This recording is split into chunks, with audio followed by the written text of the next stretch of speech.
Vamos fazer uma analogia entre essa passagem de Gênesis 6 e alguns apócrifos.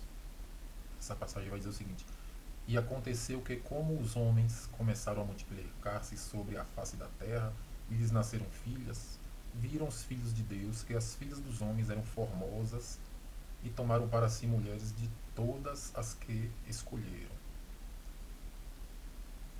Aí vem aquela parte, né, que Deus fala que não contenderá o meu espírito para sempre com o homem, porque também é carne. Porém, os seus dias serão 120 anos. Aí, continuando aqui. E havia naqueles dias gigantes na terra. E também depois, quando os filhos de Deus entraram as filhas dos homens, e delas geraram filhos, estes eram valentes, os valentes que houveram na antiguidade, os varões de fama. E a partir daqui nasceu a ideia de que Deus iria destruir a terra com dilúvio.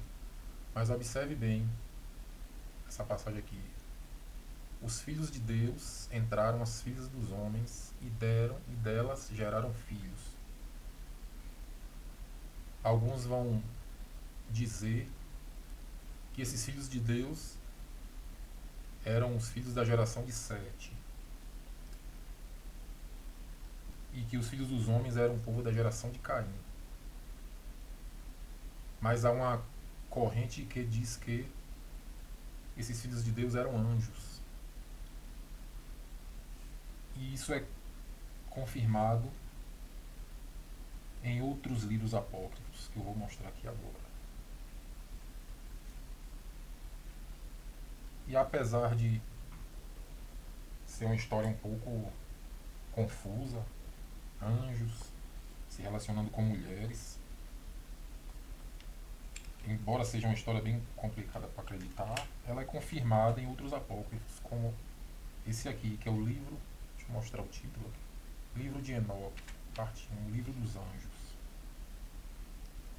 que é como se fosse uma outra escrita do mesmo capítulo de Gênesis, que vai dizer assim: Quando outrora aumentou o número dos filhos dos homens, nasceram-lhe filhas bonitas e amoráveis. Aqui fala os anjos, filhos dos céus. Lá em Gênesis fala os filhos de Deus. Aqui aí diz: Os anjos, filhos do céu, ao verem-nas, desejaram-nas e disseram entre si: Vamos tomar mulheres dentre as filhas dos homens e gerar filhos. Aí aqui vem a parte em que o chefe deles diz que haverá um castigo. Todos eles, que seriam os sentinelas, os 200 anjos sentinelas, eles juraram, como diz aqui, né? Então eles juraram conjuntamente, obrigando-se a maldições que a todos atingiriam.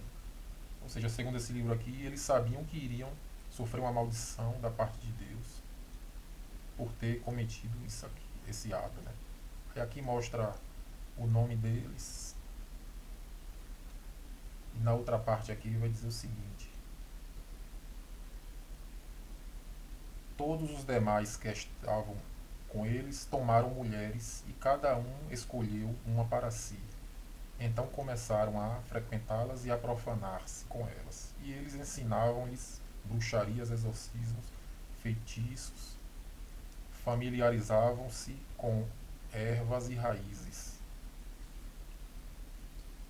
Aí vai dizer aqui: Entremetentes elas engravidaram e deram à luz gigantes de 3.000 côvados de altura. Estes consumiram toda a provisão de alimentos dos demais homens, enquanto as pessoas nada mais tinham para dar-lhes. Quando as pessoas não tinham mais nada, os gigantes voltaram-se contra elas e começaram a devorá-las. Também começaram a atacar os pássaros, animais selvagens, répteis. Ou seja, os varões de fama da antiguidade seriam os gigantes. A teoria de que fala que os filhos dos homens seriam os filhos de Caim, que seriam perversos, deixaria uma grande lacuna na questão dos gigantes, né? Porém, outros livros confirmam essa, outros apócrifos confirmam essa questão dos gigantes, ou seja, dos anjos que se contaminaram com mulheres,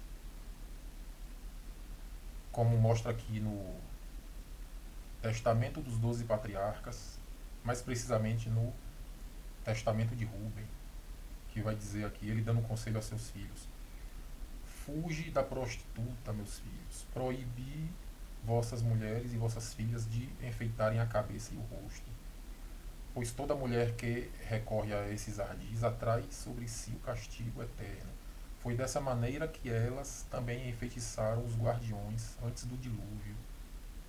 Eles olhavam-nas e constantemente, e assim conceberam o desejo por elas. Tem aqui o restante. Engendraram o ato de sua mente e transformaram-se em figuras humanas. E quando aquelas mulheres deitavam-se com seus maridos, eles vinham e mostravam-se, e as mulheres em seu pensamento conceberam desejo pelas formas visíveis deles.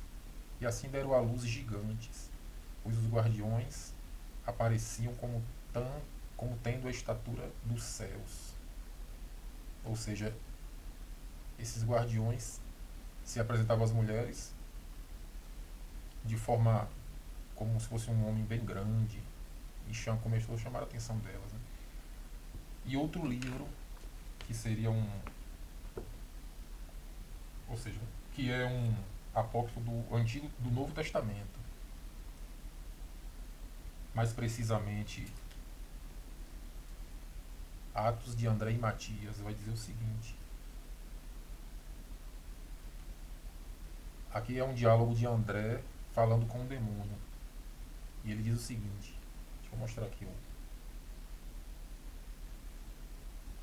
para quem quiser ler mais um pouco. Aí ele, aí ele falou o seguinte: você fez com que Adão fosse expulso do paraíso, você fez com que os pães dele que estavam sobre a mesa se transformassem em pedras. De novo você entrou na mente dos anjos e fez com que eles se corrompessem com mulheres, e fez com que seus filhos selvagens, os gigantes, devorassem os homens da terra, ao ponto de Deus mandar o dilúvio. Então aqui é um livro lá do século 2, 3, 4, um livro muito antigo que foi descoberto juntamente com muitos outros, e mostra que eles acreditaram que realmente eram gigantes. Existem aqui outras passagens, né? Mas essas aí são as mais importantes, que tratam desse tema. Mais uma observação aqui a fazer. Esses não são temas assim que devem ser muito especulados. Por quê? Porque não traz benefícios a quem busca a salvação, quem busca o conhecimento da salvação. A não ser a passagem que Rubem, do Testamento de Rubem, que ele diz que os enfeites das mulheres fizeram com que os anjos tivesse com que fizesse com que chamasse a atenção dos anjos. Ou seja, esses enfeites eles são condenados por poucas igrejas atualmente. A grande maioria não condena pinturas nenhuma de mulheres, nem batom, nem brinco, nem maquiagem. E essa passagem de Rubem praticamente condena. Né? Eu vou fazer outro vídeo com algumas passagens falando dos enfeites das mulheres, que é grandemente condenado em vários apócrifos.